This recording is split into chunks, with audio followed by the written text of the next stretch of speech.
Tao po. Dracula po. Pwede pong pumasok? Sige. Ha? Sige daw. Asawa niyo po ba yan? Oo. Ano pong pangalan niya? Siya si Vladimir. Vladimir? Pog. Dracula, mi.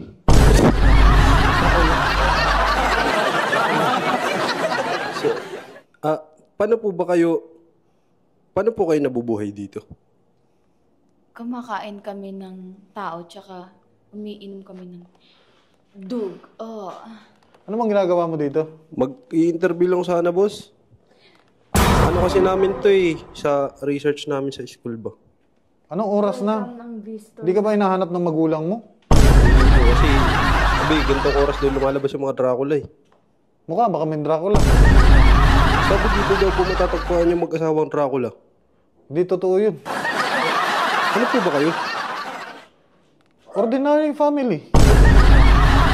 Bakit ang puputi niyo po? Ha?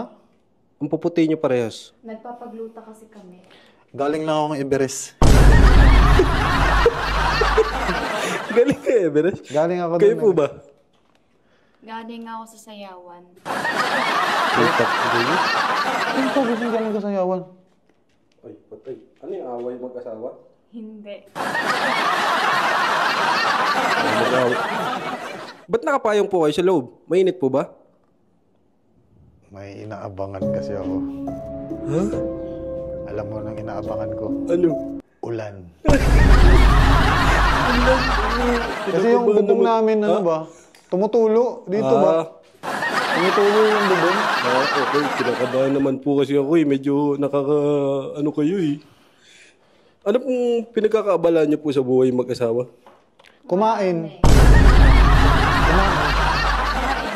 Tapos, Kumain ng ano. ikaw pa ba natin sa kanya yung private life natin kung anong ginagawa natin palagi? Huwag kang bumulong nga. Di ka maririnig sa mic. Bago yung gawin natin. Ipapakita natin sa kanya. Bumubulong ka na naman, Mi. Malapit yung mic, tang ina ka. Sabihin ko natin sa kanya yung sekreto natin. Gusto mo malaman kung ano yung sekreto namin? Huwag natin sabihin sa kanya. Baka yumaman din siya. Bakit? Tayo lang dapat ang mayaman dito sa mundo. Open-minded ka ba sa business? Opo. Talaga? Ito, binibenta din namin to. Alaga, ito. Okay. Ito ba talaga niyan? Ano kami dito? Ahente kami. House tour ka namin. House tour ka na. Gusto mo ano? po kasi ako sa inyo Huwag ka kabahan. Relax ka lang. Ay, tingin mo kasi tapos galing ako sa Everest. Ang gwapo ng asawa. Iikot po ba tayo o titignan niyo? Tara, sa labas lang muna kasi medyo mainit dito. Oo, medyo mainit nga po dito. Dito.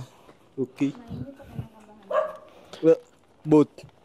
Ano kasi kami ahente kami ng lupa. So ito, binibenta namin to 1.5. 1.5. Malinis na. Clean title na. Clean title na siya. Saan po kayo pupunta? Uuwi na kami sa bahay namin dahil hindi namin bahay yan. Tama siya. Nyo? Pautangin muna ako dyan, 20 dyan, may 20 ka. Can you give me what I need? I'm looking for a tone man.